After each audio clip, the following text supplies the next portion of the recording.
Good morning, good afternoon, and good evening, and welcome into episode 9, Kayfabe Kouncil, the show where we review and critique news, topics, and segments in the world of professional wrestling. My name is PrettyTony, and alongside me is TFJ0ker. Joker, what's the crack? Crack is 90 because we're starting at a little bit later time. I've had a little bit more to drink than what we would regularly have, so Joker is a little bit more merry. So there we go. Would you say that you are a little bit more talkative? I don't know, but you'll probably just see me dancing a little bit more, just to random music in my head. I don't know. A jovial Joker is a happy Joker, so that is Yeah, fantastic. Outstanding, maybe man. so. Gotcha. Man, it's hot today. Ooh. Yeah, humid. We were Yeah. talking about it earlier on. It's like 79% humidity where I am, and it's like 50 something with like 20 something degrees. Like, oh no, it's just at least it's not Monday for me, where it's supposed to be 30 degrees and then like 80% humidity or some nonsense. Yeah, like for me it's like 85, 88 Fahrenheit and like basically like 75% humidity. So it's hot and it's gross. So Mm. yeah, it's just one of those days where you if you're lucky enough to have some AC or you put a couple fans or you get a breeze or something, just take it where you can get it. See, that's the problem. Our country is a cold country, so our houses are built to retain heat. So if that heat gets in here, it's staying here for a long time. We don't have AC. Mm. The fans push around hot air. So you've got to find yourself a nice little bucket of ice, slap it with the fan, and point it to wherever you need it to be, or sit with bags of ice under you because yeah, it's going to get warm, it's going to get nasty. Yeah, I feel you. Where I'm at in the States, we can get up to 100 Fahrenheit and we can get to 0 Fahrenheit when it gets into the winter. So we can certainly get cold and we can get ridiculously hot. So it's you Oh got to dear. make do. So Yeah. Yeah, no. I'm definitely hitting the sound of both of those temperatures. Keep them far, far away from me. Thank you. but that's it's hot for us today, but hopefully where you are, it's not as bad. So we hope you're staying cool and you're staying vibing with us and yeah, appreciate it so much for you coming along on this journey. As a reminder, you can find us in video form at youtube.com/kayfabe Kouncil and in audio form wherever you get your podcasts from. On this week's episode, we look at Keith Lee and Swerve Strickland win the AEW Tag Team Championship. And we are going to take a look at Ring of Honor's Death Before Dishonor pay-per-view and tell you our predictions. But coming up first, Keith Lee and Swerve Strickland win the AEW Tag Team Championship. So funny enough, we spoke a little bit about this on last week's episode about the whole tag team situation and the state of it and how we wanted to see essentially a lot more tag teams get a bit of a showcase and kind of spread the love around and I guess see it be more competitive for more tag teams. And with the setup being that the champions themselves, the Young Bucks, ended up challenging the number 2 and the number 3 ranked teams of Team Taz and Swerve in Our Glory. And the outcome of that match was a little bit surprising as we saw Keith Lee and Swerve Strickland win the match and have their first reign as AEW Tag Team Championships when the story potentially seemed to be the Young Bucks versus FTR in sort of a winner take all. So, as once again, Keith Lee and Swerve Strickland, congratulations on your win for the AEW Tag Team Champions. I'll start off here. Joker, what was your thoughts when you saw the results of the matchup? Confusion. Legitimately confusion. I don't mind being wrong whenever it holds the fact that we have 6 amazing athletes in this match. I could talk all day about how much I love Keith Lee and Powerhouse Hobbs. Like, they offer the athletic big man that I love. You know, they do the big spots, they do the strong spots, they do just they have some technical ability as well. Like, you're not going to be getting like your Daniel Bryan or your Bryan Danielson, or your Claudio Castagnoli, or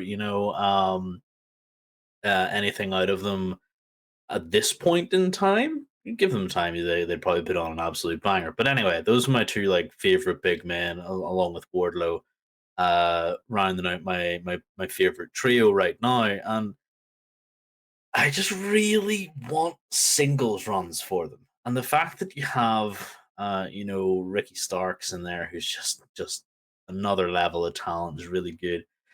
And not to mention Swerve, who has come in, and because I've seen the other three more than Swerve, I would put him as the lowest of those four, right? So it's one of those things that these two tag teams have four really good singles competitors, and I wanted their feud to eventually lead to breakups and betrayals and some really cool stuff going on there between them. And I think that's what we were trying to get at last week, right? We were trying to get at the fact that this is going to lead to some betrayals, this is going to lead to some cool stuff. And we had the champions come out and challenge them, like you said, and then lose the straps. And my face was just kind of like this whenever, because I was laying in bed and I did have it, ruined for me. I was like laying in bed, just looking at the Twitter, completely forgetting that it was a Thursday morning and I shouldn't be looking at Twitter a Thursday morning because it's going to get spoiled for me. So it's just like, and news, and I'm just like, huh? I legitimately thought I hadn't woken up yet. So I looked at it and was like, oh, get up and turn the computer on and go and get AEW up, get the Dynamite taping up, get straight to the tag team match, and it was just like, why? You even seen Swerve in the middle of the match holding the belt with Keith Lee buckled over, just going to hit him, and then he puts the belt down. And he's like, you kind of owe me. I'm like, just why? I don't know. It's an awful lot of words to just say confused, PT. That's a fair point because the storytelling really started off with the interim AEW Battle Royale to face Jon Moxley, and that's sort of where the dissension started with Swerve eliminating Keith. So you have some distrust there. And then you had the Royal Rampage where they were in separate rings and they kind of acknowledged each other. But then we saw they were kind of getting beat down. So you saw it kind of come back around in little digital segments, kind of having them being interviewed. And then during their entrance, you saw a little bit of these seeds planted come full circle as well to the actual matchup. It's and that point in question where he's got the loaded gun kind of like looking at him and then he drops it. So 100%. Yeah, 100% sowing the seeds of dissension and betrayal, but boom, out of nowhere again. So, needless to say, again, congratulations to the new champs, but I think confused would be sort of apropos because, again, we thought everything was leading to the Bucks and FTR, but surprise, surprise, a little swerve, little first foot Swerve Strickland and new champs. So, yeah. I'm kind of wondering again, was maybe this in the plans or kind of thing? So it's, I guess, the swerve for sake of a swerve, or I'm not sure. So yeah, like Swerve being in here is it's kind of apt that he is in here, and this entire thing has been a bit of a swerve. Like they're playing the betrayal angle and stuff like that there. But there are good points and bad points to this. Because Keith Lee is a champion yet again. Love facts. seeing gold on that man. Swerve Strickland is champion, deserves it. Like, absolutely amazing athlete and absolutely amazing talent. And the fact that he is telling this story with Keith Lee that is, it's still going. Like it's a story within a story. It's really good, and it's telling of the fact that it's popping me, it's getting me. It's not like a really really big story right now, but eventually I'm going to pop for whoever betrays the other. I'm gonna be losing my mind because I'm going to be invested a little bit more heavily in the outcome of this. Um, and it's just kind of leading to the fact that the uh, sorry, the fact of the matter is that one of the young bucks was pinned.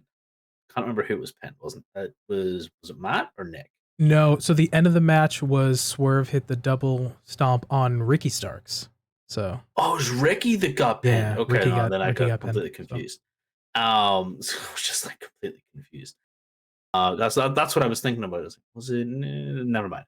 yeah. So yeah, it was like going to lead to the fact that one team didn't get the say in the match, so that's going to lead to another couple of matches, obviously.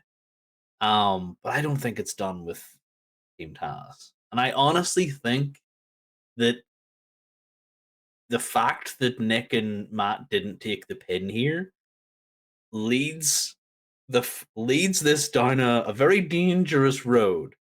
Um, that will we can come to in a little bit because I want to hear what you think about what the pros and cons of them having this title is this title run so early is because there's a lot of stuff that could go on with these two as tag team champions, but it's whether or not that's going to get there. We've spoken about the propensity for title changes before, where we were looking at the world championship just does not change hands often. We've got I think it was five different people have had a run now, and it's, they've put some mileage on there and they've had some defenses. The tag team champions previously before they've had a good amount of run up until just recently with a quick change. The TNT's been kind of being hot potatoes. So where I'm getting at is the tag team championship hasn't traditionally been, at least in AEW, one that's changed hands rather frequently, say for the TNT. So I guess I am 100% on board for putting some championship gold on Keith Lee. Obviously, he's a very unique and sort of one of a kind wrestler. You don't get a ton of those big men who are obviously powerful but agile, can do some things. Basically the closing moments of the match saw Keith Lee do a tope con hiro over the top rope onto like four guys. So again, you don't get guys north of 300 pounds that can do a tope, so it's crazy. And then obviously Swerve, again, agile guy, got charisma, can do some promos, like can work in the ring, so I am all in favor of having gold on these two gentlemen. So I do like it. I think it's definitely going to see them be a positive overall. There's a ton of factors that come into play as well that come from outside wrestling, obviously, as well, for seeing these two gentlemen having championship gold as well. So I think it's going to be a solid matchup. I want to see them have some defenses and not have it for short term. To your Right. And then to your other Yeah. point about potentially seeing them with the natural storyline of maybe breaking up and or fighting amongst themselves, I could see that happening as well. Yeah. So like I do have one major con that I wanted, and you kind of led me to it there, where you were saying you want to see them to have title defenses, and you Yeah. want to see them, have that sort of extended run. The major con that I have is they have to lose these titles, and it's not a case of if, but when. And it will also come at a point when, well, should we least expect it? Should we expect it to happen? Is it going to come with the fact that Swerve or Keith is going to turn on the other? Is it going to affect a match? Is it going to, These things are now hanging over these two individuals, whether or not you want to admit it or not. Like it's just fact of the matter is this story is going on. It was played off in the match. It has been built up. It's subtle. It's there, and it's going to go somewhere. And now it is unconditionally linked to them holding onto these titles.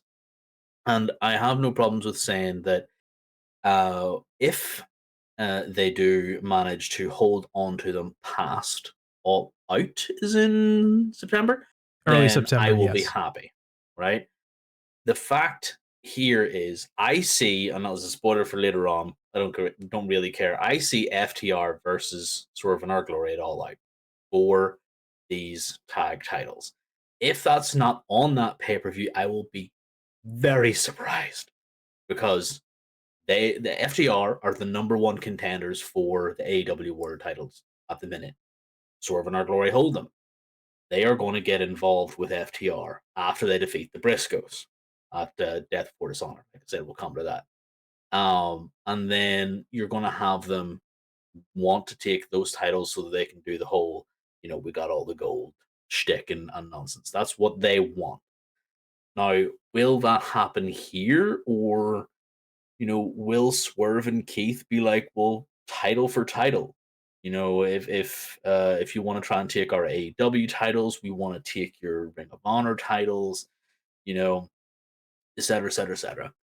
So it's one of those things that I can see the story being built all out with FTR, which is nice. Maybe it'll take time away from Team Taz, but I still want them to be the little shenanigan makers that they can be because they're great. Matt and Nick Jackson, the Bucks. I, I, I'm surprised that they have been transitional champions in this regard, because that is the big takeaway from this, isn't it? Like, they have been transitional champions. That's an excellent point. So that was something that was in my mind as I was kind of sharing my earlier point regarding that we had the previous title run of Jurassic Express, and they've had some strong defenses and things of that nature. So we ended up building, which was originally supposed to be a three-way match, a ladder match, Jurassic Express, Young Bucks, and the Hardys. Yes. Unfortunately, Jeff is away from the business right now, so they were removed from that matchup. Where I'm going with this is I'm wondering if originally, if all things in a perfect world and Tony Khan's perfect booking, that it was not the Bucks taking the championship. So my thoughts were, obviously we were getting, I wouldn't say long in the tooth, but we were winding down on Jurassic Express. My concern with your piece about the Young Bucks being a transitional champion makes me believe that they potentially were not the ones maybe to have either won that match or been the next champions. But you can never fault with having even the Bucks just even for a little bit. Maybe it was a month's time, if I'm not mistaken, was the length of their second run. Be that as it may.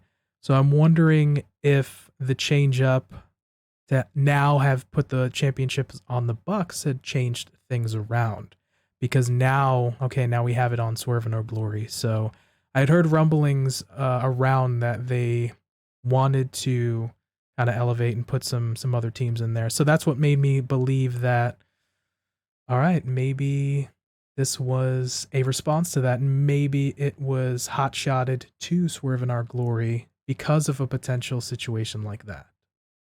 Well, to tack onto that, then we can kind of surmise, we can kind of pinpoint, we can kind of plot, we can use our Yeah. brains and go, this is what maybe should have been. Yeah. And I do agree that maybe that is the case, that the Hardys should have been perfect world champions, where they beat both the Bucks and the Jurassic Express in that match, which takes them to All Out against FTR. Because in that perfect world, they do not drop the belt or insert themselves into this current situation with Team Taz and Swerve and Our Glory. So if that is the case, then that would be what, about 3 months, 4 months as tag team champions for the Hardys, give or take. At which point they probably could have had a couple of matches with, Bucks, with Swerve in Our Glory, with Team Taz, because their fight could have been to see who takes on the Hardys, and then the eventual uh, dream match, because everything's a dream match if you're playing against the Hardy Boys, with FTR, 7-star FTR, wanting the belts, top babyface tag team in the business right now. And two of the absolute best, the two of the best absolute tag team wrestlers you ever did see. Like I can't laud over those guys enough, but it's not for them. And they would probably win. You know what I mean? Like, I think FTR probably would have beaten the Hardy Boys. And that is why, in my brain, I can see the breakdown of Swerve in Our Glory at All Out. But that is because I'm still stuck on the original plan. That's maybe not the plan anymore. You know what I mean? Like Right. it's going to be one of those things that could be, but might not be. It makes sense to be, but people would probably see that coming and they're going to swerve us, aren't they? I'm in agreement with you, and again, we spoke about it in a couple of different episodes that the matchup is for now the number one ranked FDR to face the AEW Tag Team Champions at All Out. Obviously, a huge show for them. It makes sense now. It's looking like it, or the booking, and it still feels like it should be FTR against now Swerve in Our Glory. So I'm wondering how that sort of plays out. Do we get a slightly shorter run for Swerve in Our Glory? Obviously, with the whole storytelling and sort of how their relationship is now, does that potentially play into it? Does FTR win? And then we finally get the payoff of, all right, now they're holding the 4 belts. And then down the line, we subsequently peel off their championships type of thing. So I'm wondering if that's now still the plan. I don't say it necessarily throws a wrench in it, but I feel like that is the matchup. And it's going to be interesting to see now with different folks there, how does that matchup or that booking change?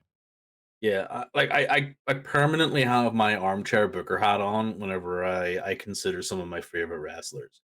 And people I would want my favorite wrestlers to fight against, what kind of matches, what kind of stories I want them to be in. And having Keith Lee and Swerve Strickland, say everybody's full name, go against FTR would be really awesome. Like, that is going to be such a good match. Um, and I feel like you were right in the sense that this wasn't the original plan, because in the world of the Bucks, they would have put more emphasis on being the first ever 2-time tag team champions. Like, they would have put way more emphasis on it. And I feel like, in my mind, that honor was reserved for FTR, because they were going after the 7-star with all the belts, getting all the gold that they can possibly get outside of WWE, because don't forget, this would put them on 4 of the 7 belts again, and they would be the first ever 2-time AEW tag team champion. That is where my head is at with that. So that is why I'm like, this story makes sense to me, with like all these really cool interactions. And uh it's probably going to be down the line that they will get the very first third, 3-time tag team champions. Because let's face it, at the end of the day, FTR have to lose. Do I see it being to Swerve and Keith?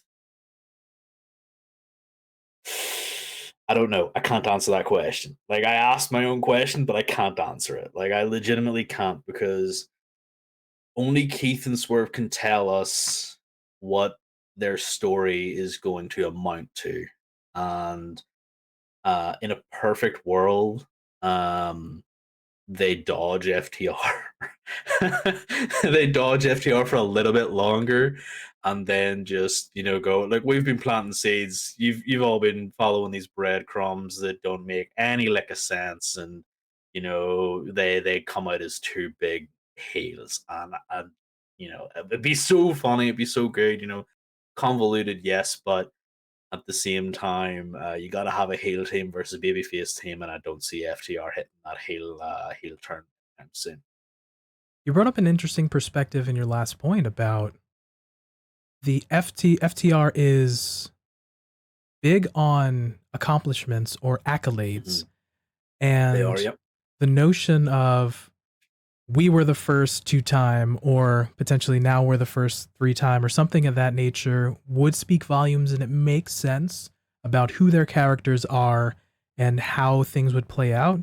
And the fact that now the only 2-time champs are the Bucks, even though they, again, their second reign was maybe a month or so, a month change, but they didn't play up to that, which sort of cocky heels, which the Young Bucks would be, didn't.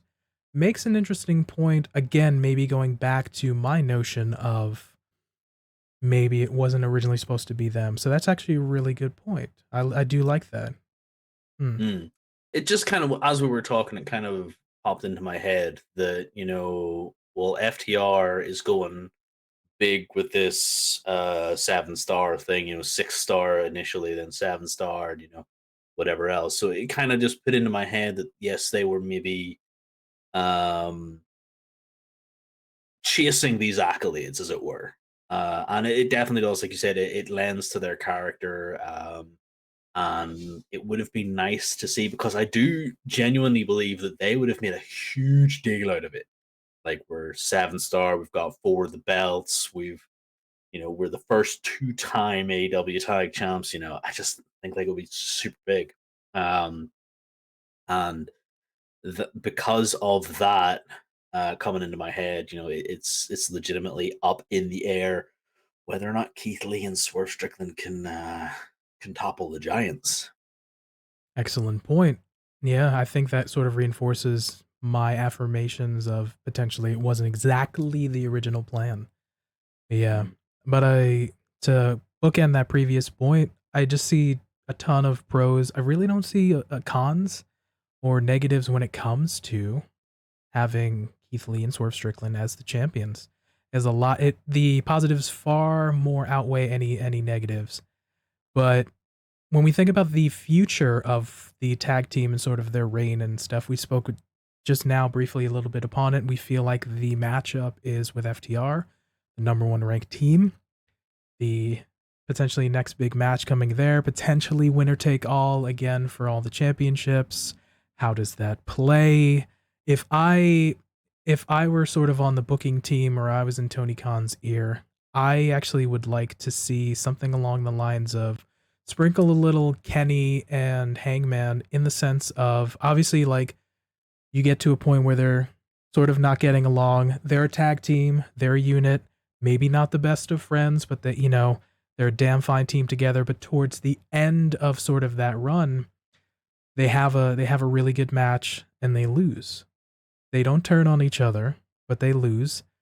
And then because of the disappointment of losing, maybe not do it exactly like we did previously, but boom, one guy turns on the other, helps to now pop off that singles feud.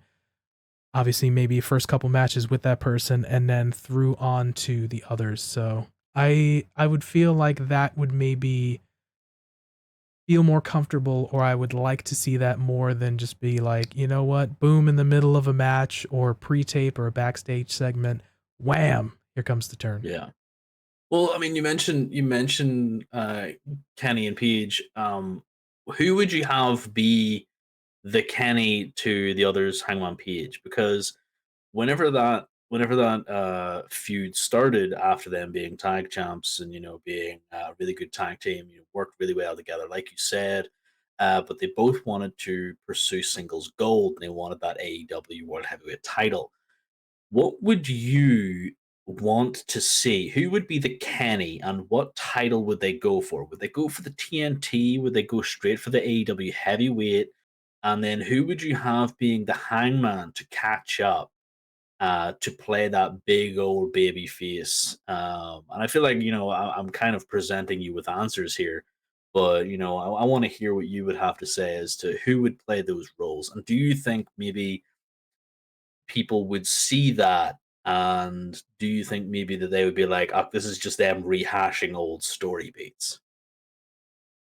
In the in the example given, yeah, Kenny walked out on Hangman, and then ended up being sort of the kind of owning up to his big time Kenny that thing, and basically rather quickly was put in that championship situation and position. So in Mhm. this piece, we have Swerve and Keith.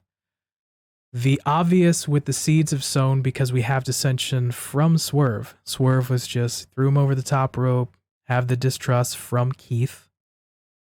The nice, for no pun intended, the swerve would be to have Keith turn Mm. on Swerve because he's just fed up with it, would be sort of that nice thing because, again, that thing. But in that scenario, we would have sort of Keith be kind of the physically statured, larger than life character.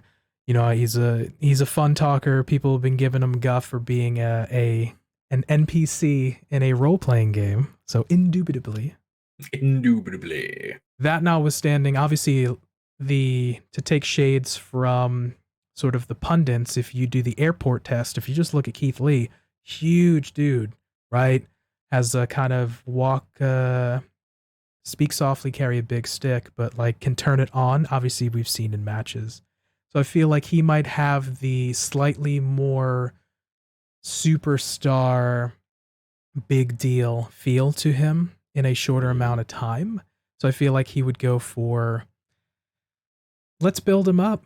So we don't exactly go with the Kenny and Hangman piece. Maybe start off with the TNT championship whenever that happens. Boo, and then work your way to the top because he can definitely. He's a guy that could be their world champ for sure.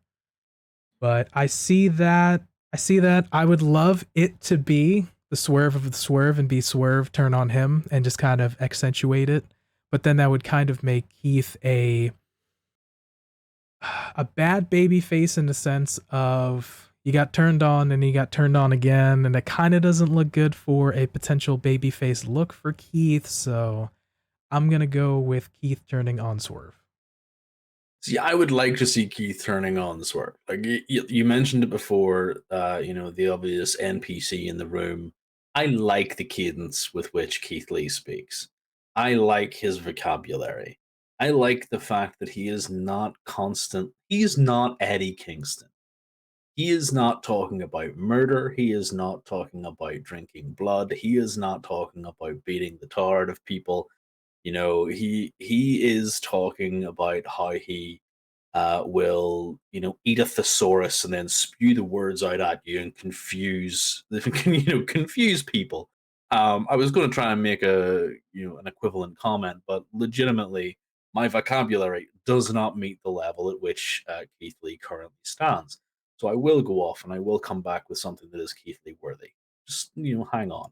Anyway, he will be uh, a super good heel because before Swerve gets the chance to swerve him, he swerves him. It's like the whole "I know that you know that I know" kind of conversation here, isn't it? So like, I would like to say that I'm not letting you. I saw the tape. I'm not stupid. I watched stuff back, and I saw you with that title belt. You were going to hit me, and I've kept it in my back pocket. And now with the title belt, boom, knock him the heck out. And that would be really, really good. And then, they lose the title because Keith knocks Swerve out. Swerve takes the pin. Keith walks away. I'd be happy with that. Like, that'd be a perfect breakup in my mind because Keith, like, I don't care about these titles because I don't care about you. And then they go to a team that is uh, better to have these titles. Let's say the FTRs of the world. And then we've got a team that appreciates the titles and a team who's broken up and is now like, well, I'm going to get Keith Lee back. Swerve is there and he is angry, and Keith Lee is just this imposing figure, and he comes in and goes, Swerve thinks he's so smart, but you cannot defeat that which is limitless. Come on. Yeah. So I do appreciate, yeah, and I like your flavor text that you added there. It feels like Keith turning on Swerve is the move, and it feels like it makes more sense in the sort of grander scheme of things. It gives him the opportunity as well, Keith, this is to use his demeanor and his abilities to become imposing. And well, even though he cuts an imposing figure just passively, but intentionally, if he was to cut this imposing figure and be uh, an absolute monster in the ring, which we know he can be, and then follow that up with really slick bad promos, like a bad as in badass. If he was to follow us up with some sick promos, I'd be all for a heel run for Keith Lee. Just because I think Swerve is just gonna he's too well suited to be in the cocky heel. So how would he react to being a cocky babyface? Yeah, it's interesting to note. Yeah, we can definitely see both men could play either the face or the heel. So I'm kind of excited to kind of see how it plays out once their championship reign has sort of wound down and they finish the initial part of that story with that. Yeah, definitely after dissecting this with you, like it is there's a lot of really cool places this can go. Like even though those some of these things weren't on my mind beforehand, like definitely dissecting them, I'm kind of excited where this is going to go, and I kind of hope what we've said happens in some form or another. Agreed. As we wind down here, we have a note from Uncle Dave of the Wrestling Observer newsletter, and he reports that AEW planned on having Swerve in Our Glory win the titles following Jeff Hardy's arrest. AEW's reported plan is to elevate Swerve in Our Glory as well as Powerhouse Hobbs and Ricky Starks, Team Taz, who are also in that tag team title match, to the level of the Young Bucks, the Lucha Brothers, and FTR as their Big Five teams in the company. So I'm in agreement, and I'm very appreciative that we're elevating, goes back to last week's episode about we have a large division of tag teams, but it almost seemed to be only the certain guys would be on the Dynamites and the Rampages, and everyone else was just relegated to dark and dark elevation. So if it's five teams that we can rotate through as opposed to just banging us over the head with FTR, for maybe a couple months time, and that's not a knock on them, but again, let me have a little bit of variety. Make me a strong division so that what, if it's randomly FTR, Private Party can be like, boom, they've built them up. They can randomly just take the titles off and be like, you know what, that's awesome because they are built up strong, or Lucha Brothers, or any other tag team. So that's fantastic that they're wanting to make more prominence to other teams. Yeah, they're FTR are in a real dangerous position where too much of a good thing is going to turn them into the Charlotte Flares of the tag team division. As more so, not because I'm not knocking their skill, it's more sense the overuse. Absence does make the heart grow fonder, and like I said, I do love these guys; they are great. But sometimes too much of a good thing is a bad thing. So definitely can see, and we have seen Private Party came back this week on Rampage. They fought a nice wee match with the Lucha Bros.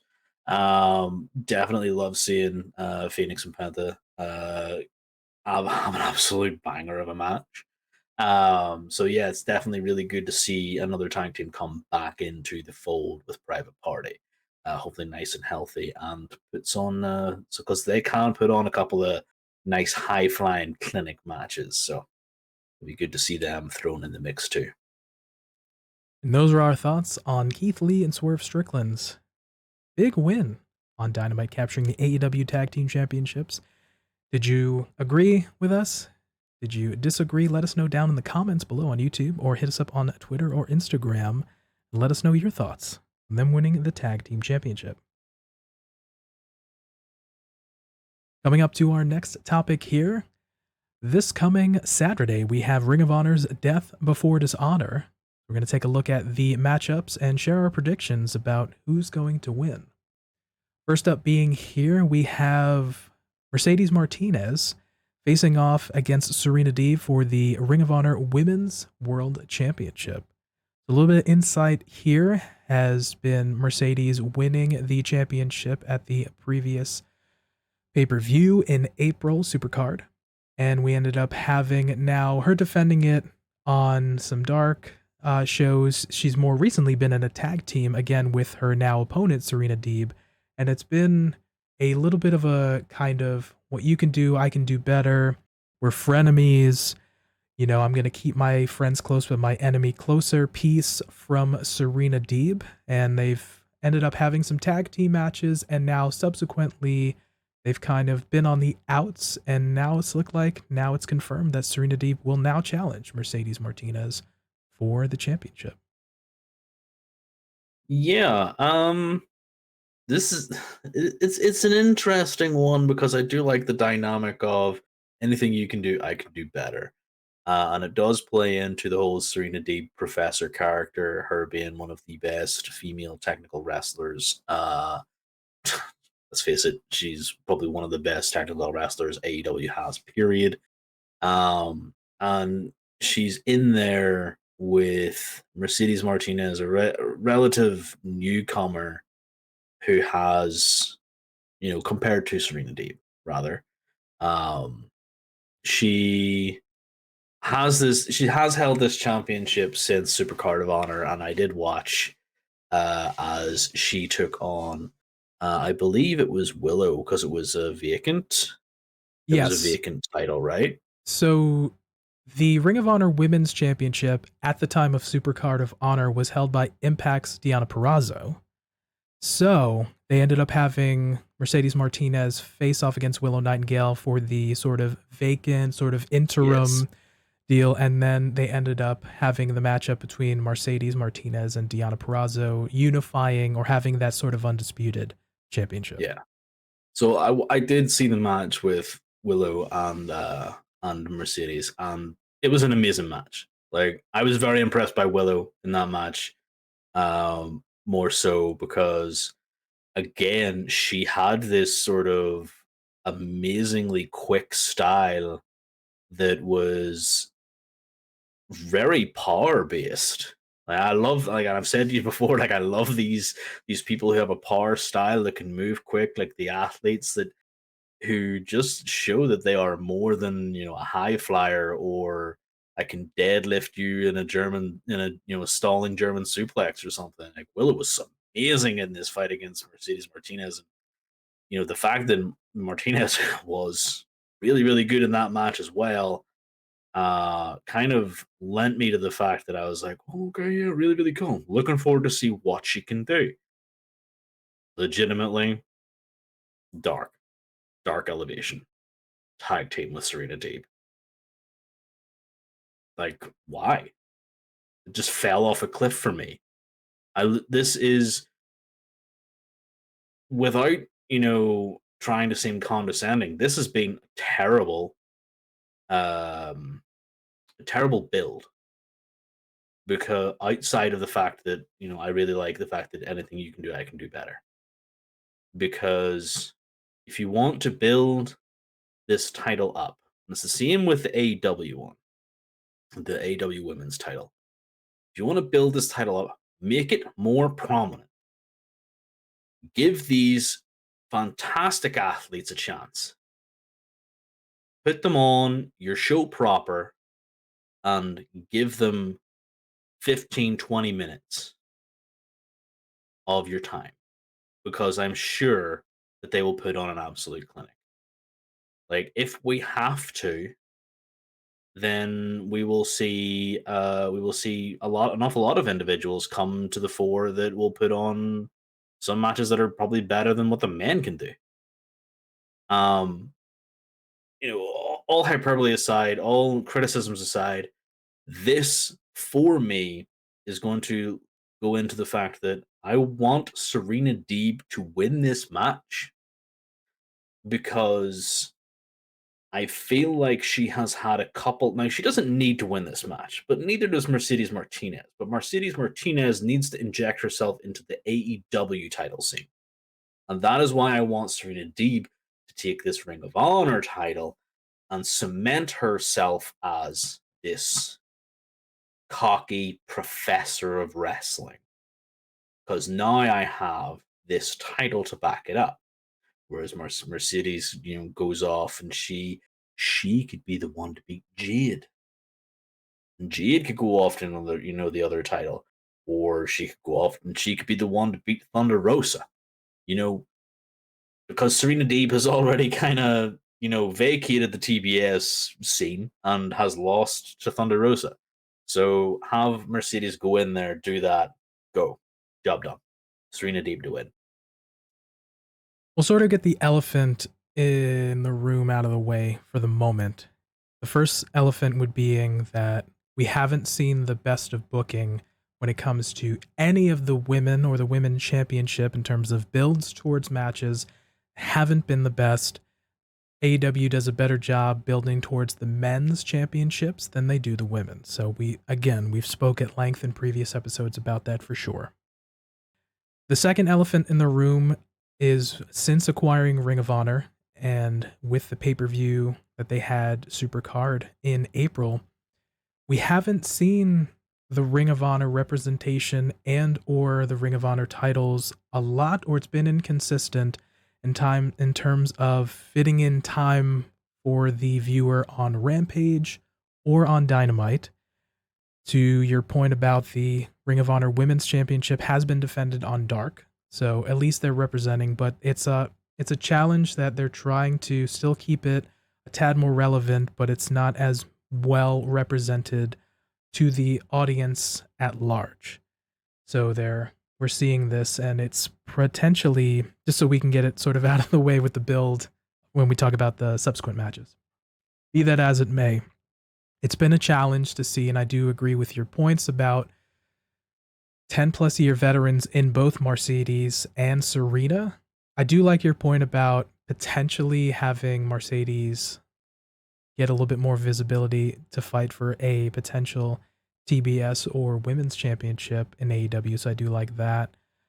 I can see Serena winning to be the veteran to kind of help. It's not, Ring of Honor is not going to necessarily be developmental, but it's going to have potentially a collection of veteran workers and solid hands, as well as young and up and coming and folks to kind of get reps and things of that nature. So I feel like Serena is going to be a good person who can work with these young ladies and elevate and give them solid matches and help them get better. So I'm in agreement. I am also going to see Serena Deeb take this.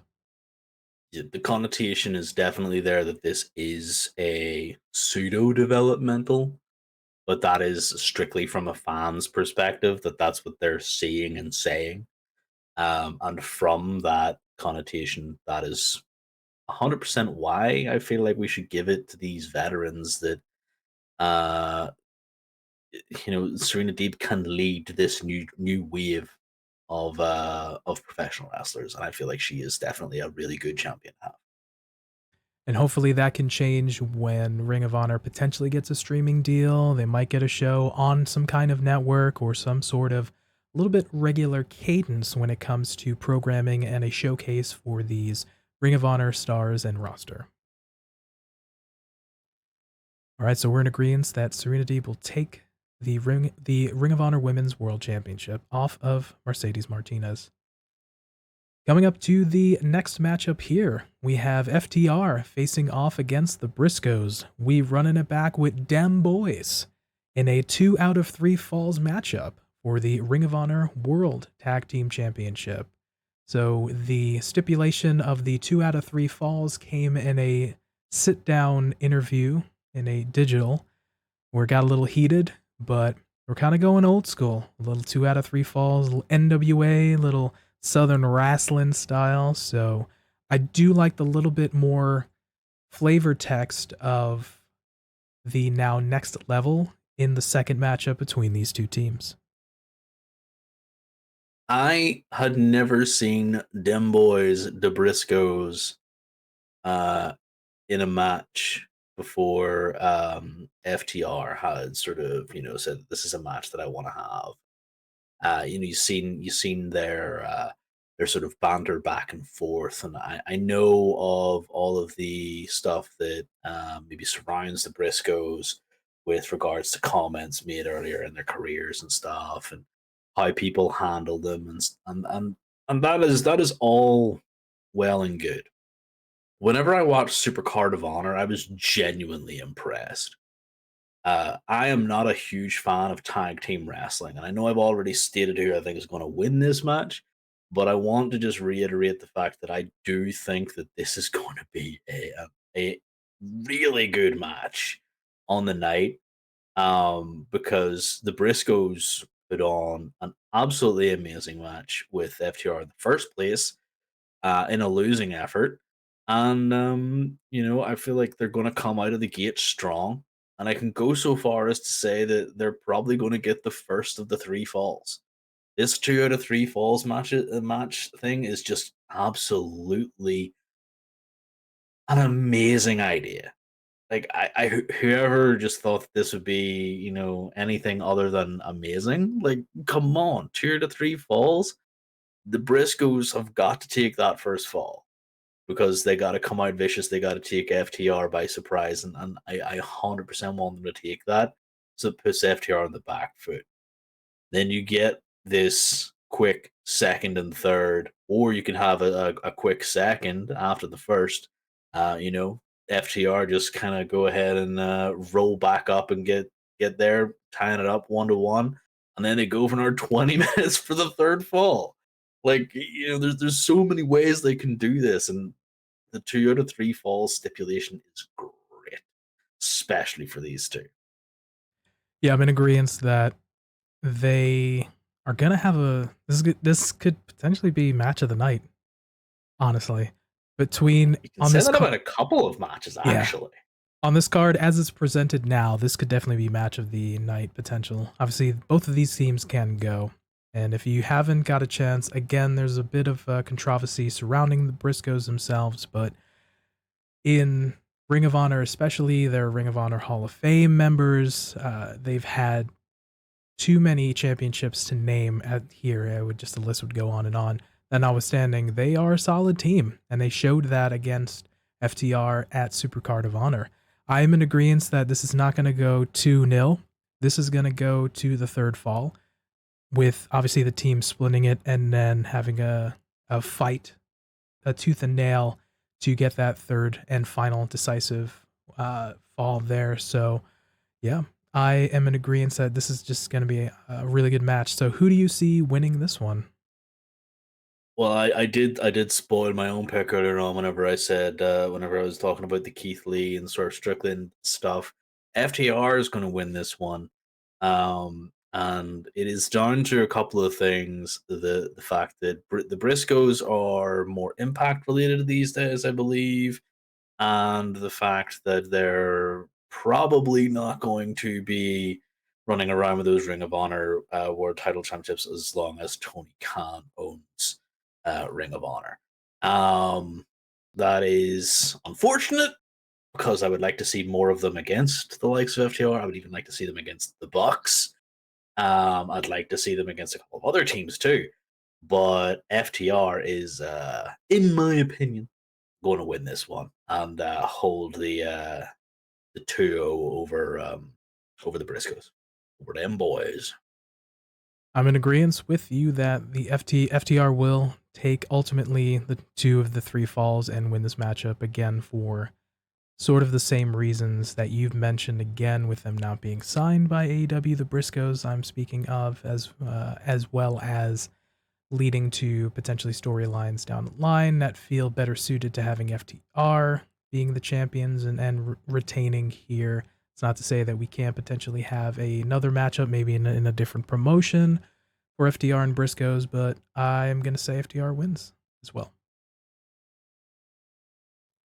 All right, coming up to the third matchup here, we have champion Wheeler Yuta, the Ring of Honor Pure champion, facing off against Daniel Garcia. So this is going to be an interesting matchup where we see two hungry sort of lions here. Wheeler Yuta obviously being the current reigning Ring of Honor Pure champion and coming off a stint in the Super Juniors in New Japan, obviously coming back and fighting alongside his Blackpool Combat Club teammates against the Jericho Appreciation Society, as in most recently in Blood and Guts, as well as Daniel Garcia on the opposing side, again being a member of the Jericho Appreciation Society, having been sparring with Wheeler Yuta. Daniel Garcia is the current reigning Pro Wrestling Guerrilla PWG champion.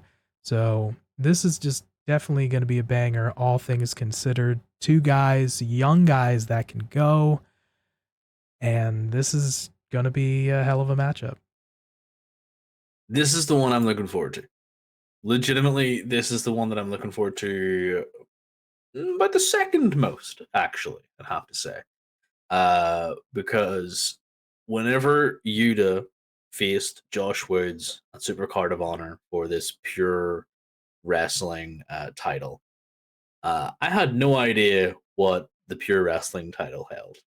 And the match that Woods and Yuta put on was so good. Like, I cannot believe how much fun I had watching a match. Because they just put on a banger. Like, I didn't realize that this kind of thing that was not flippy dippy, no huge spots. It was there was mat wrestling, there was holds, there was big spot, there was big strikes, there was stuff like that. There, it was really really good.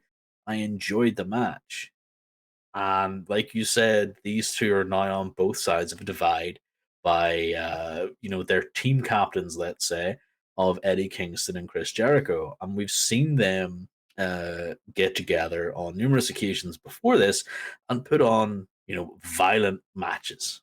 It's going to be great, and I just think that these guys have uh, probably got some of the best potential to steal the show on any card that they are a part of if you put them in a singles match, especially against each other. And that's why this is probably going to be the match of the night.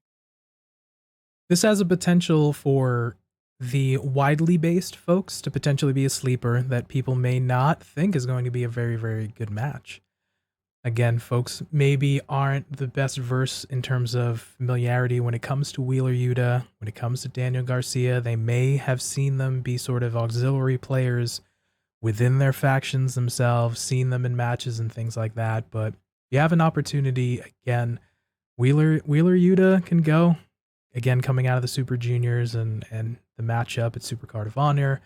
Daniel Garcia, again, both young guys can definitely go. So it's going to be harken back. I think it's a fantastic piece of putting these two together. Again, they're more wrestlers than they are sports entertainers. They may not be the best on the stick and on the promo. We've seen a lot more from Daniel Garcia say, basically, I'm coming for you, bud. I'm going to take it. So again, maybe not the best in terms of build-up / promo, in terms of building towards the match, that notwithstanding. This is definitely going to be just a really, really good technical match. Again, not a bunch of topes and flippity-dippities and Fallsbury flops and things of that nature, but again, it lends itself to being done well within the pure Ring of Honor rule set. But be that as it may, who do you see taking this one? So it is a bit of a different sort of answer depending on which second I kind of want to give you my answer in, because like I really like both of these guys. It's very difficult to answer. And just I have to apply my own criticisms of earlier stuff to this as well. Like you did mention there was very little build to this other than Garcia saying, "Oh yeah, I want to take that. I want to take that off you."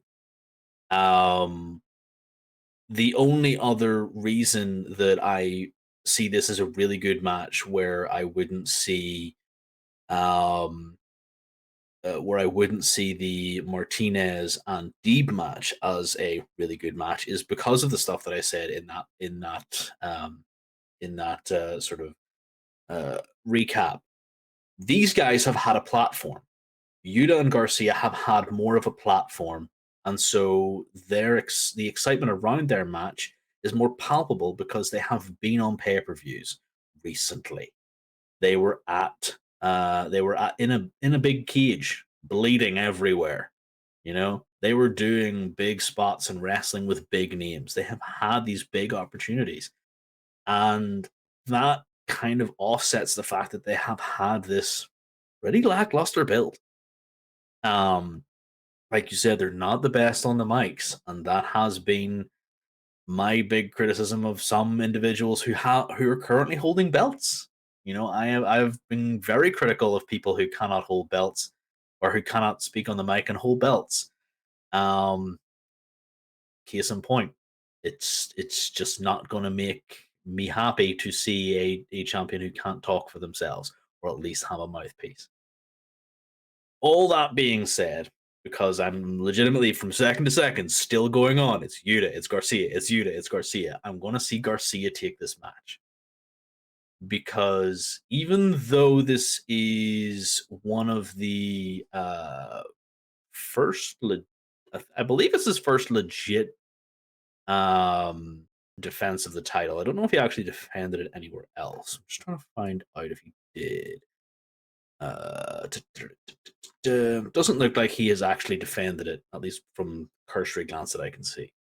Um, but I feel like Garcia is going to win this, and that is going to lead to a rematch down the line between these two yet again. That is going to put Garcia, the heel in this regard, in a more prime spot to take this to the next level for these guys. I'm actually going to agree with you. I'm going to see Daniel Garcia take this as well. I feel like it fits his character more. We have the Jericho Appreciation Society, whether it's with Chris or whether it's with the auxiliary players in here, namely Matt Menard and Angelo Parker. We do see them featured more than we do members of the Blackpool Combat Club, sans for maybe Claudio as well as John Moxley more recently. So for potentially making the championship feel a little bit more prominent, at least on AEW television until Ring of Honor sorts itself out with some television or some shows for showcasing them. I feel like it'll give a little bit more credence to have Daniel Garcia be on screen a little bit more holding that belt. So I'm going to agree that Garcia is going to take it. There is the other little added point that it would be nice and tasty for the, I'm using my finger quotes, the wrestler's belt to be on a sports entertainer. And that is one of the big reasons why I think Danny Garcia should hold it, because he gets to further say that sports entertainers are better than wrestlers, which we all know Danny Garcia is a wrestler. He's a wrestler's wrestler. He's very good. And that's the only kind of selfish reason that I can be like, yes, Danny Garcia has to take this belt off of Yuta, because it would just land to the sports entertainer versus wrestlers motif. Excellent added layer, and I do like that piece as well. Sort of sticking it to the baby face with that sort of extra heel layer to it. So I do like that. Excellent. I'm agreeing with you. On to the next matchup here. We have champion Samoa Joe, the Ring of Honor World Television Champion, taking on Jay Lethal for the title here. This matchup has been hampered a little bit with Samoa Joe being away from Ring of Honor / AEW, doing some voiceover work for the upcoming Twisted Metal. television show, which I believe is coming up on Netflix or some other streaming platform. So, the bulk of the build has been backstage promos, cut to Jay Lethal and Sonjay Dutt and Satnam Singh, essentially saying again that you're not here. I'm challenging you. Where are you at, Joe? You're still not here. Remember, I was your student. You're my teacher. I'm coming for you. You're still not here. I want your belt. So, again, it's been hampered a little bit in terms of the build-up. But man, all that aside, not to say that both men are going to rest on their laurels, but Samoa Joe and a Jay Lethal both are tremendous competitors, and this is just going to be another good matchup. It's going to be a super good matchup. But the build has been awful. Absolutely terrible. Like, this is on another level of awful. Like, this would have benefited from no build. Like, legitimately, this would have benefited from no build. And it's not because Jay Lethal and Sonjay Dutt and Satnam Singh have been cutting bad promos. It's because they've been cutting promos in a vacuum. Like, there has been nothing for them to do. So they continue to say the same thing. Like, I'm taking your title. I'm taking your title. Satnam Singh coming in with the "you're dead" or whatever he said.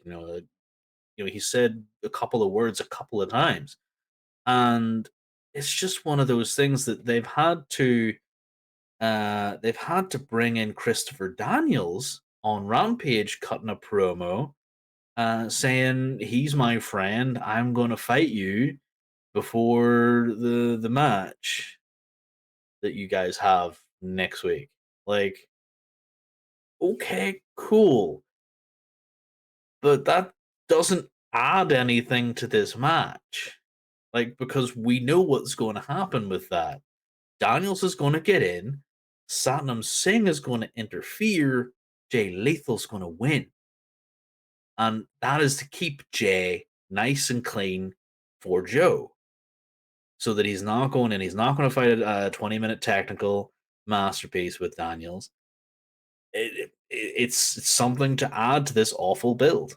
And yes, it's like you said, it's because Joe has had to go off and do his voiceover work, and it's part of what you get to do with being a big name and having really cool opportunities. I'm not blaming Joe for anything. Like, Joe can go off and do this absolutely amazing work, and I will probably watch Twisted Metal. So just knowing the fact that he's there. But this probably, like I said, could have benefited from zero build. Yeah, this was the real opportunity and the challenge. Again, I stated it, you reiterated it, that with Joe being away, Jay had to sort of carry the load with kind of keeping a bit of this relevant. But I felt like, to your point, had Jay just maybe 2 weeks before the matchup, which would have been maybe last week at this point, and say, you know what? You've been ducking me. Keep it nice and simple. You've been ducking me. You're afraid this, that, and a third. Boom. Death Before the Dishonor's coming up. I'm taking that title away from you. Keep it nice and simple. We have history. When I needed you as my teacher, you weren't there. Again, keep the promo sort of nice and simple. Because again, just the fact that these two, again, have history, they're really good workers. You can have little build and it would have been okay, but the build they chose ended up falling flat for me as well as you. So, with that, again, who do you see taking this? Or you may have almost let it slip, but who do you see winning this matchup? So, Jay Lethal. Jay Lethal's going to win this. And it's not to take away from Joe. It's to sort of build upon what they've been working on with the initialization of this storyline, rather. It was Jay Lethal couldn't catch a break, couldn't win a match. He was doing everything honorably. He was doing everything that he was taught to do. He was the good baby face. He was the good guy. He was always doing this He was always presenting himself with an air of confidence and going in, but he was on a losing streak. So after his, I think it was a Super Card of Honor, was it not? But he threw down hissy fit and just ended up beating the hard tar out of his opponent there. And then after that, he started to cheat because it was a Super Card of Honor because Sonjay Dutt came down afterwards, was trying to stop him, and Sonjay Dutt helped him. And they were beating up whoever it was Jay Lethal's opponent at the time. I can't remember right now, but that was the whole start of this thing because Joe came down and was like, that's basically that's not what not the way I taught you, this, that, and the other. And it's going to come full circle where the student becomes the master. It's a tale as old as time. There's going to be shenanigans. There's going to be a 7-foot Satnam Singh, giving some amount of shenanigans to Samoa Joe. Joe's going to fight through, and then he's going to lay on his back and stare at the lights. I'm going to agree with you that Jay's going to take it. There probably be some sort of shenanigans from Sonjay and from Satnam. I feel the way I see it running in my head is there'll be little spurts of interference. The referee will eventually see them, eject them, distraction, which will ultimately help Jay Lethal win. But so it won't be totally clean over Joe, but having an opportunity to have Jay hold the championship, can have, again, a phenomenal veteran spend some time representing Ring of Honor, as well as helping, again, to the earlier point with Serena Deeb that I made, helping along some younger folks and giving them a bit of shine and just putting them in strong matchups. So, again, nothing against Joe, but I feel like Jay can win more and have more from this than Samoa Joe winning. So it'll help Jay more than it'll hurt Joe. Yeah, completely agreed. I don't think that this this loss that we are expecting would hurt Joe at all. And it can only do great things for Jay Lethal because let's face it, it takes him away from Joe, and Joe gets to go and do something else. Whether or not that's within the ring or outside the ring, whatever he ends up doing, because we don't really know too much about what Joe's doing. And that's the other thing, Joe has been plagued by injuries as well. Even, his most recent one was the shoulder injury that we were told that he had, the kayfabe shoulder injury, to help him go away and do the Twisted Metal recording. It wasn't too far to believe that it possibly was legit. So, it's one of these things that I would like to see, Joe an awful lot more. But I'm not going to be selfish. This man has put his body on the line in an awful lot of matches, and he's going to put it on the line for another match with his student. And, he's a class act, and class acts they've just got to lose. Yeah. Again, we're both in agreement that Jay will take the television title off of Joe. Coming up to our final matchup on the card, we see the Ring of Honor World Champion Jonathan Gresham taking on Claudio Castagnoli. The premise of this matchup essentially finished off here after Jonathan Gresham turned on his tag team partner Lee Moriarty 2 weeks ago on Rampage. They ended up finally having that match in the same promo where Lee Moriarty challenged him for the Ring of Honor World Championship. Tully Blanchard came in, which set up a tag team match before the aforementioned where he ended up turning on Lee Moriarty. Post-match, Gresham just flatly states, "I'm the best technical wrestler. You're going to see more of me." Who comes out? Big Swiss Superman himself, Big Tony, Claudio Castagnoli comes out and basically does the little Triple H, "We're going to stare at each other, no contact, no words, you know what I'm here for." And now we've seen set up the match. So, how do you see this one playing out, Joker? I hate the stand at the top of the ramp stare down, by the way. Can I just put that out there first? You may. I You may put that out there. absolutely, I just hate it. I just dislike it so much. Like whether the champion comes out and holds their belt up and is mouthing some words, you're just like, no one can hear you. You look like a goof. Why are you up there? Cut a promo or get the heck out of my sight. And you have the challenger come out and they're standing there and they're like, you look at, you've no reason to look at me, but I'm gonna stand here until the camera's on me, and then I'm gonna mouth some angry words. I've got nothing to hold up, but I'm gonna challenge you. Legitimately, it's the most ridiculous thing. Like if there had been the fact that we had that jumbotron or something, and Claudio had no, you're not. Put your title on the line. Better promo that could be written. Because they have writers. I'm just literally coming up with this off the top of my head. I am Big Tone, former Antonio Cesaro, Claudio Castagnoli, the big Swiss, the coffee man. I play League of Legends, and I'm main top lane, and I'm gonna take your title. So Gresham, bleh, whatever he wanted to say. Because like Gresham got his promo, and Tully got to add on to that promo.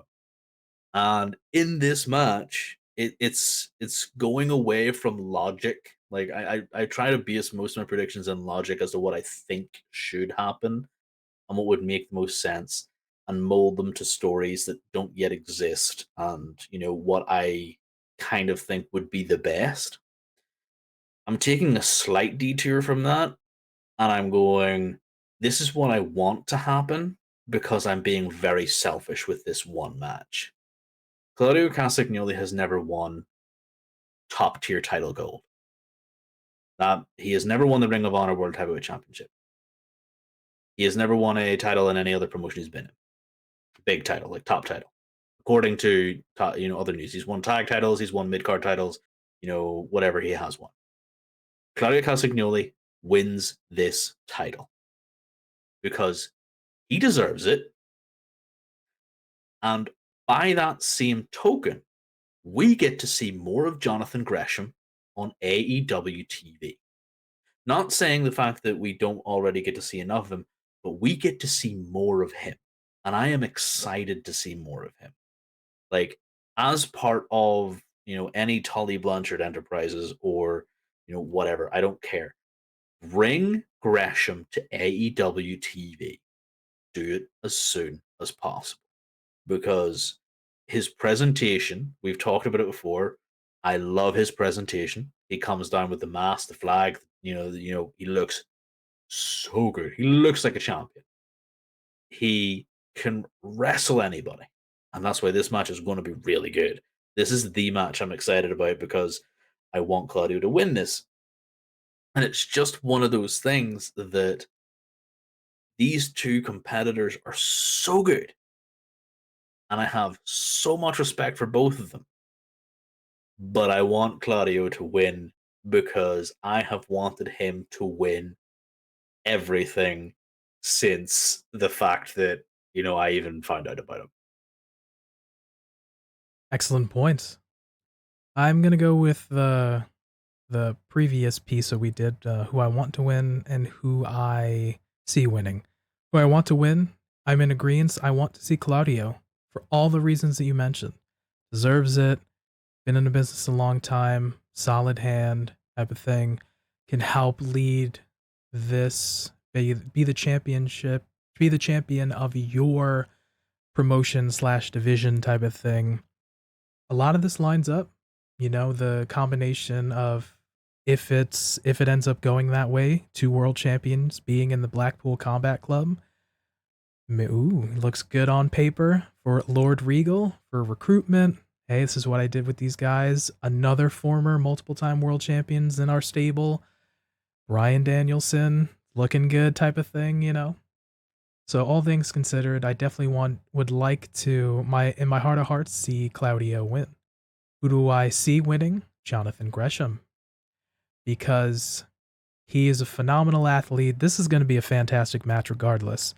Big, huge, explosive, powerful guy in Claudio versus the more mat based power of Jonathan Gresham. Should be fun to just for them to just do moves on each other and just beat seven shades of things out of one another, like you would say. But at the end of the day, I feel like having Gresham win will do more for Gresham than it will hurt Claudio because he's coming off a hot run. Claudio has in traditionally in the Fed and in other promotions that he can shrug off a loss and still be fine and still be seen as a strong contender and a top guy. It'll mean more to Jonathan Gresham winning than Claudio, and then it would hurt Claudio, like I mentioned before in the previous matchup. So we still get to potentially see Jonathan Gresham hearken as well and seeing him on AEW television again until Ring of Honor gets their situation sorted out. But I do see Jonathan Gresham winning. I don't disagree. Gresham is, an amazing athlete. And like I said, I love his presentation. I love the fact that he is this amazing athlete. And the couple of weeks that we've seen him, I have just I love him. Like I think he's great. Like the skill on display and the octopus is it the octopus lock? Is Yeah, it he his doesn't. submission? His he one of the submission he uses, and I believe he used it on Lee Moriarty, was the octopus hold. Yes. Yeah. It's just so good. It's just cool. It's one of those holds that you look at it, you look at some of these holds and you go, that doesn't hurt. Like, you can make it look like it hurts 100%, but that looks so safe. And, like most of the acting is done by the person in the receiving end. That octopus hold looks like it hurts. Like, there's no way to make it look like it doesn't hurt.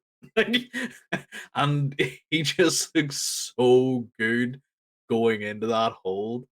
I don't know. There's just I can't speak highly enough about Jonathan Gresham because I can't understand an awful lot of the stuff that he does because he is so technically skilled, and I'm not a technically sound individual for mat wrestling. I do like the power game. I know what I like. I know what I can understand, and I know what's good.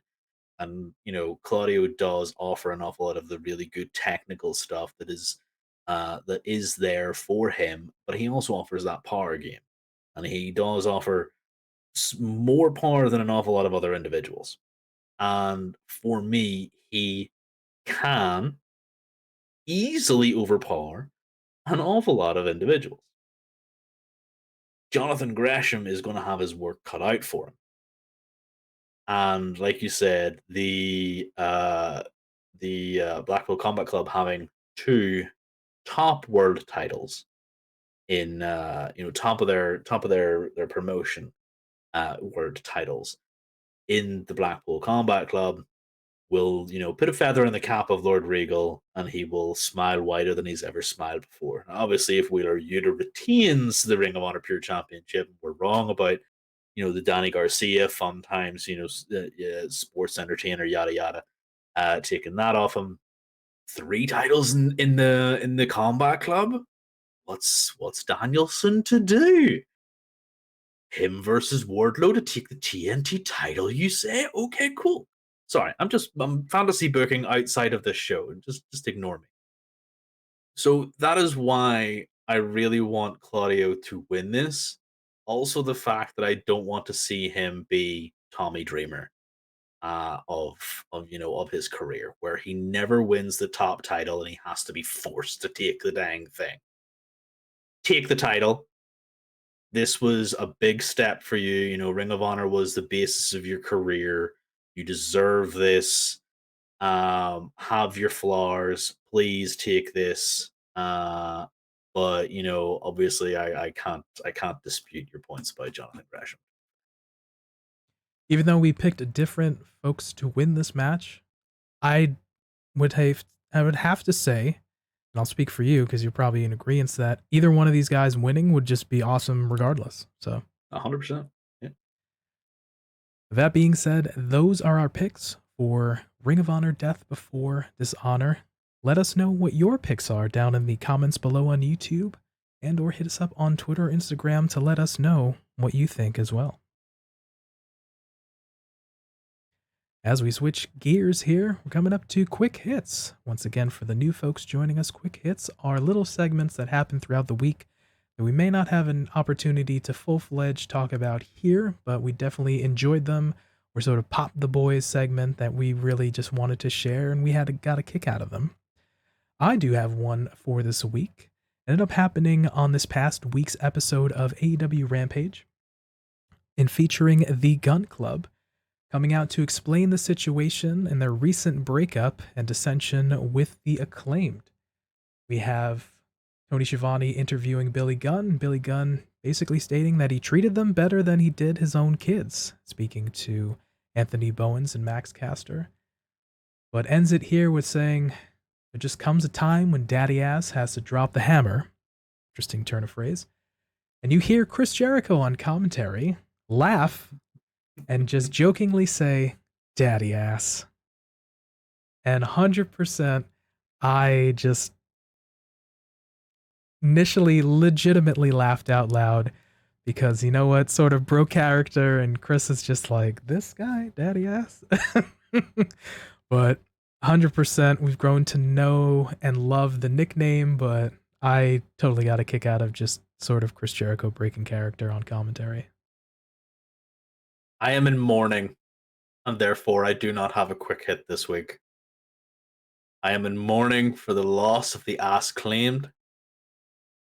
I loved this grouping of individuals. We will no longer see Daddy Ass getting scissored. Instead, he took a super kick. It was just sad. And I just hope that it all ends, with them getting back together. Sometimes, if you love something, you gotta let it go. And if it I just can't, PT. I just can't, all right? And if it was truly meant to be in its love, it will find its way back to you. I'm going to be greedy again. No, give it back to me. Stop taking the fun stuff away, okay? I might have my maximum male models, but I need my ass claimed, okay? So that was a phenomenal segment for me. I know it was just one line, but I had absolutely got a kick out of that. So Joker, unfortunately, that is all it takes to have a quick hit, is just that one line. That's all you need. Yeah. Something small to pop you, and that is all it takes.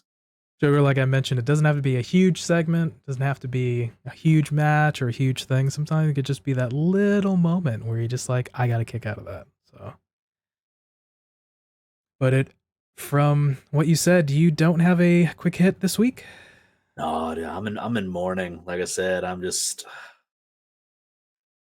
the light went out of wrestling this week, even if it might be temporary. But I do stand with Max Caster and Anthony Bowens, and they are still really, really good. And I suppose I'll just try and get over it, I suppose. Totally understandable. I'll stay with you, and I'll step outside in the rain as you hold the candle for the hopeful return of the Ass Claimed. I appreciate that, bud. So that was our quick hits for this week. Also, if you have them, let us know for sure. That's going to do it for us this week. That wraps it up for us, man. How was that for you?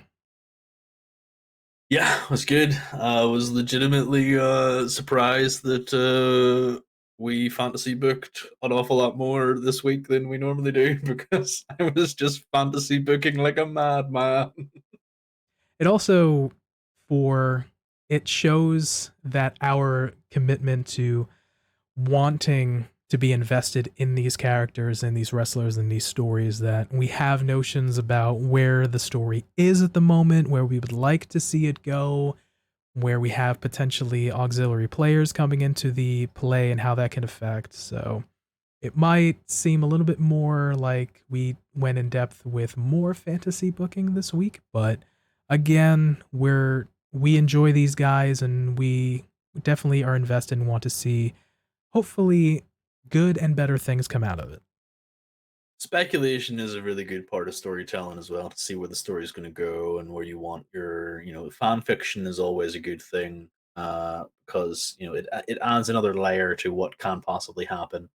You always like to see what could possibly happen. You always like to think of what the best case scenario, the worst case scenario, or just something in between. So yeah, it was something that was a wee bit different with the amount of fantasy booking, but I do believe, like you were saying, that we're just invested in an awful lot of these characters, and these individuals more so than an awful lot of others, and they just lend themselves to us really really wanting the best for them.